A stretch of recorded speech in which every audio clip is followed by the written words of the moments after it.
Shalom saudaraku yang terkasih, kiranya Tuhan Yesus menyertai kita semua dimanapun kita berada. Satu tema yang akan kita renungkan hari ini yaitu hidup karena percaya. Firman-Nya kita ambil dari 2 Korintus pasal yang kelima ayat yang ke-7. Sebab hidup kami ini adalah hidup karena percaya, bukan karena melihat. Ya, benar. Sebab hidup kami ini adalah hidup karena percaya, bukan karena melihat. Kenapa tema ini penting kita renungkan, saudara? Kenapa orang-orang Kristen hari-hari ini harus hidup karena percaya, bukan hidup karena melihat? Jika kita lihat di sekitar kita, saudara, orang-orang Kristen sudah lebih mendominasi hidup karena melihat.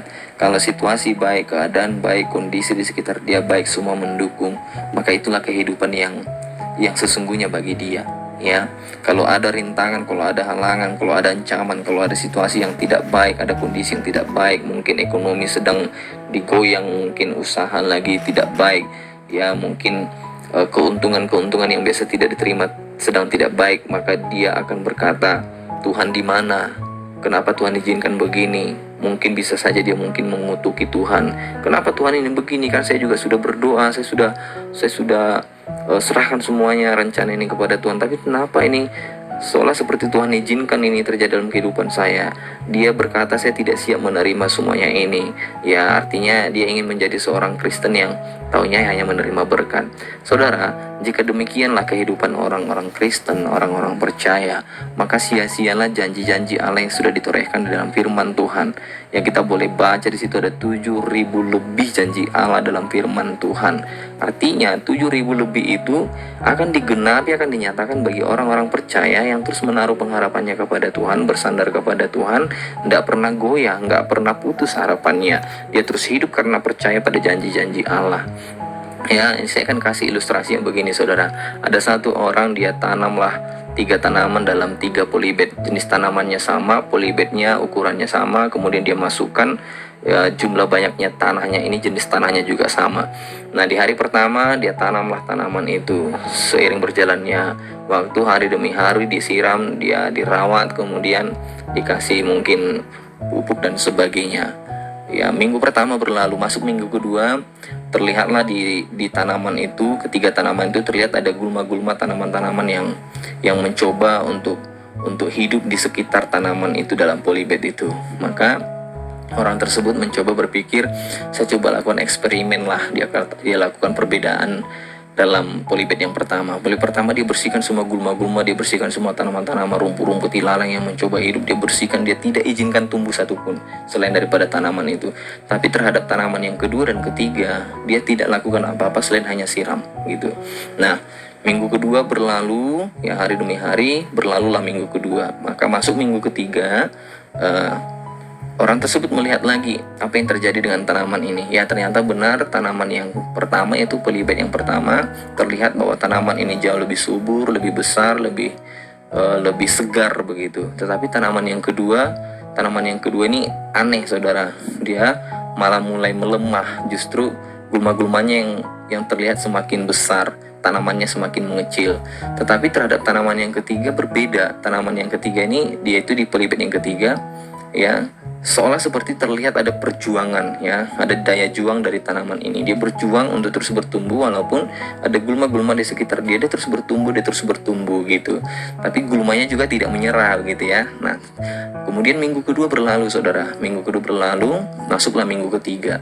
Orang tersebut melihat lagi, dilihatnya lagi, ini tanaman yang ada dalam polybag pertama semakin besar, saudara, semakin tumbuh besar, semakin tumbuh subur, ya, daun-daunnya juga hijau. Tapi ada yang aneh, dia seperti mungkin karena terlalu subur, tapi akarnya lemah gitu, akarnya tidak terlalu kuat mungkin ya. Jadi dia seperti oleng kanan, oleng kiri gitu. Jadi seperti diombang-ambing oleh angin kecil gitu. Terhadap tanaman yang kedua, dia sudah tidak lagi melihat tanaman itu yang dia lihat, yaitu rumput-rumput atau ilalang itu yang subur, yang menguasai tanah itu, yang menguasai polybag itu. Tapi terhadap tanaman yang ketiga, itu polybag yang ketiga, tadinya itu gulma-gulmanya tumbuh, tapi ini seperti mengecil gulmanya, ya.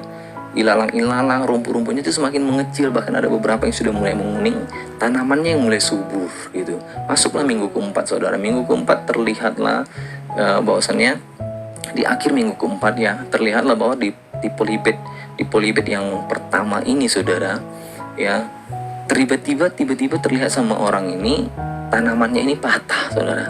patah, kemudian gak lama kemudian dilayu dan mati. Kemudian terhadap tanaman yang kedua, ya sudah tidak terlihat sama sekali. Tadinya masih ada kecil, ini sudah hilang dan punah begitu saja. Yang terlihat hanya rumput dan ilalang. Tanaman yang ketiga, gulmanya yang mati, gulmanya yang menguning, dan tanamannya yang subur, ya, akarnya kokoh, batangnya kuat, daunnya hijau. Dan minggu berikutnya saudara, polybed yang ketiga ini mengeluarkan buah, dan buahnya mulai dikecap dan dinikmati oleh orang tersebut. Nah, apa yang bisa kita pelajari dari sini, saudara yang terkasih, berkaitan dengan tema yang berkata hidup karena percaya. Polybed pertama ini menggambarkan kehidupan orang Kristen yang tidak pernah menerima dan menjalani proses yang dari Tuhan. Taunya dia hanya terima berkat gitu. Ya, itu yang tadinya itu dibersihkan, tidak ada ilalang yang mencoba mengganggu kehidupannya. Nah, tetapi ketika ada goncangan, ya mungkin hanya angin yang meniup itu tadi sehingga dia jatuh dan patah. Gitu. Demikian juga ketika ada goncangan, ada situasi yang tidak baik, mungkin ada rintangan, ada gejolak yang harus dihadapi oleh orang tersebut karena dia tidak punya akar yang kokoh, dia tidak hidup di dalam janji Allah, dia tidak berpengharapan dalam Allah, taunya hanya menerima berkat, percaya kepada berkat, ya sudah hadirlah yang namanya masalah itu, dia tidak mampu hadapi dan dia jatuh, dia patah, rapuh, sangat rapuh, bahkan dia menyerah, putuslah harapannya. Nah, itu gambaran orang-orang Kristen yang pada umumnya juga sering terjadi demikian. Nah, polybed yang kedua ini lebih buruk, saudara. Polybed yang kedua ini betul-betul orang-orang Kristen yang fokusnya pada masalah, fokusnya pada problem-problem kehidupannya. Dia nggak pernah fokus pada Allah, dia nggak pernah fokus berpengharapan pada Tuhan. Janji Allah pun tidak pernah dihidupi. Ya, dia hanya melihat masalah, tidak pernah melihat jalan keluar. Dia tidak pernah melihat bahwa Allah ada menyertai kehidupannya. Ya, karena dia tidak pernah berpengharapan, dia tidak hidup di dalam iman, dia tidak hidup karena percaya, maka dia punah, dia hilang, dia jauh daripada Tuhan. Ya, dia menghilang, punah, seperti tanaman yang kedua tadi dalam polybed yang kedua. Nah, berbeda dengan polybed yang ketiga, inilah orang-orang Kristen yang sesungguhnya. Ini yang Tuhan mau dorong supaya saya dan saudara tinggal di dalam karakter yang demikian. Ada daya juang, saudaraku yang terkasih. Daya juangnya begini, ketika ada rintangan, ada halangan, ada kondisi dan situasi yang sedang tidak baik, ketika Anda berjalan melangkah ke depan sana, tetapi rintangan itu silih berganti, ada seolah-olah tidak habis-habisnya. Nah, yang harus saya dan saudara lakukan ialah jangan pernah fokus pada masalah, jangan pernah fokus pada rintangan itu, jangan pernah fokus pada semua situasi dan keadaan, bahkan kondisi-kondisi di sekitar Anda. Buang semuanya itu, singkirkan semuanya itu. Yang harus Anda mau kerjakan adalah terus fokus bertumbuh di dalam Tuhan, terus alami Tuhan, terus ingat janji-janji Allah, hidup di dalam janji-janji Allah, dan biarkan janji-janji Allah itu tergenapi dalam kehidupan saya dan saudara. Ya, itu layaknya seperti tanaman yang tadi. Justru masalahmu itu akan menjadi satu daya dorong untuk kita terus melangkah ke depan menuju pada janji Allah. Karena Tuhan sedang mempersiapkan segala sesuatu. Ada sesuatu yang baik yang telah sedang Tuhan persiapkan dalam kehidupan kita. Dan Tuhan tidak ingin saya dan saudara menuju pada berkat yang Tuhan sediakan itu, menuju pada kemenangan yang Tuhan sediakan itu tanpa pondasi yang kuat. Ya, Tuhan ingin bentuk mulai dari akar kita, saudara. Ya, mulai dari akar kita, mulai dari batang kita, ranting kita, daun kita, semua dia bentuk supaya kita menjadi pribadi yang tangguh, pribadi yang kokoh, pribadi yang kuat, sehingga suatu saat ketika saya dan saudara siap untuk mengeluarkan buah, Anda tidak menjadi pribadi yang letoy seperti tanaman yang pertama tadi. Ya, dia terlihat gemuk tapi oleng kanan kiri, ya, ada goyangan, dia jatuh dan patah menjadi rapuh, bahkan punah gitu. Tapi kita harus kuat, akar kita harus kuat. Nah, itu yang Tuhan inginkan. Jadi kalau hari-hari ini ada yang namanya gejolak, ada kondisi, ada situasi, ada keadaan yang tidak baik, jangan berpikir bahwasanya itu menjadi satu halangan untuk kita boleh melangkah pada janji Allah. Justru pakailah itu untuk membentuk karakter kita, untuk membentuk kehidupan kita, untuk terus fokus pada janji Allah, untuk bisa mempersiapkan diri kita menuai kemenangan yang telah Tuhan persiapkan bagi kehidupan kita. Supaya berkat-berkat yang Allah akan berikan dalam kehidupan itu siap kita kelola dengan hikmat Tuhan, siap kita kelola dengan kuasa yang dari Tuhan, ya. Karena orang Kristen diberkati supaya menjadi berkat bagi banyak orang. Nah, ini yang harus kita pedomani. Kita orang-orang Kristen harus hidup di dalam kondisi kehidupan layaknya seperti di polybed yang ketiga. Ya, kita boleh belajar juga dari kebenaran firman Tuhan yang tertulis dalam Ulangan pasal 31 ayat 6 berkata, "Kuatkan dan teguhkanlah hatimu, janganlah takut dan janganlah gentar karena mereka. Sebab Tuhan Allahmu, dialah yang akan menyertaimu. Ia tidak akan membiarkanmu dan ia tidak akan pernah meninggalkanmu, saudara. Kalau orang Kristen terus percaya pada janji Allah ini, saya percaya betul bahwa kita tidak akan pernah jatuh dalam proses-proses kecil yang demikian, situasi yang mungkin mencoba menjadi halangan dan rintangan. Kita tidak akan pernah fokus di sana.